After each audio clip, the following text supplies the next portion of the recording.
Hello there. Today I'm going to be going through the Civil War soldiers' gear and equipment from both the North and the South. This equipment had both ups and downs as soldiers struggled to survive with all that they had on their backs and still continue to fight.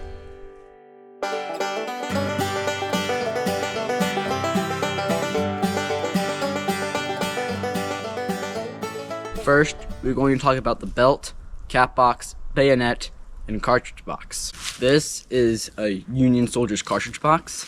It has the U.S. box plate on it, which was made out of lead stamped with brass.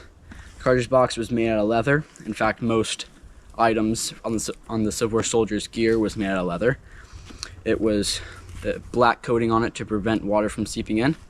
Two flaps. Inside there are two of these metal tins that would contain cartridges. The whole cartridge box itself could hold 40 cartridges, maybe a bit more if you really stuffed it. And there'd also be a little slot here to hold patches and other tools. Here's a Confederate belt and cap box. I'm wearing my Union one. It's just also made out of leather with black outside to keep water out. Inside there was some wool to keep the percussion caps, which are little brass caps right here with fulminated mercury inside that were necessary for shooting the musket from falling out. The bayonet right here, you attach it to the end of a musket and turn the musket into a spear, really.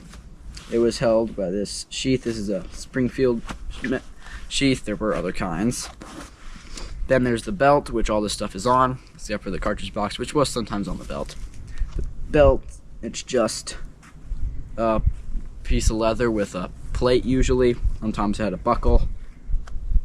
This is a U.S. plate. Sometimes the Confederate one sometimes had CS or other types. Next, we're going to talk about the canteen and haversack. So the canteen here, you can see here, it was usually a tin circular canteen. This is a target canteen, which just means it's riveted like a target under the wool. It has a cork. This would be very important for soldiers in the front because this would be their only source of water until they stopped for the day. Most canteens had some sort of wool or fabric or something on the outside to try to keep the liquid inside cool. At the beginning of the war, the canteens had leather straps, but those were uncomfortable and hard to use. So they switched to cotton straps, which you can see here about the midway of the war, which made the canteen a lot more usable. For haversacks, here's a Union and a Confederate haversack. The haversacks were used to carry mostly food and other items that you need to get to very quickly. The Union one was rubberized here. Some Confederates took those or occasionally were issued those. As you can see the cups on the outside. It also holds food and claws and gloves and other stuff like that. Next, we're going to talk about knapsacks and bedrolls. So as you can see, this is a knapsack, a Union knapsack. This is what most soldiers would hold the majority of their stuff in. At the beginning of the war, these things were just filled with mostly junk the soldiers really had no need for.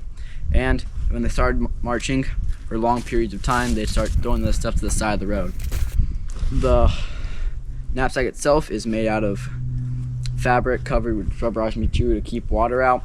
It holds the blanket, the tent, and gum blanket, which was used as a ground cloth.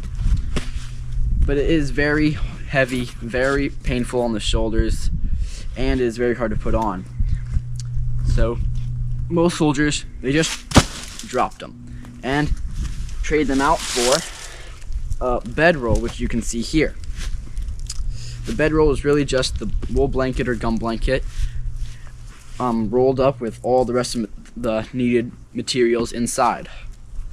The men would just take them, throw them over the shoulder like this, and it'd be a much more comfortable way to carry their blankets and equipment. In the end, a Civil War soldier's gear and equipment was extremely heavy and uncomfortable to wear. Despite this, Civil War soldiers marched up to 20 to 30 miles in a day and somehow still had the energy to fight at the end.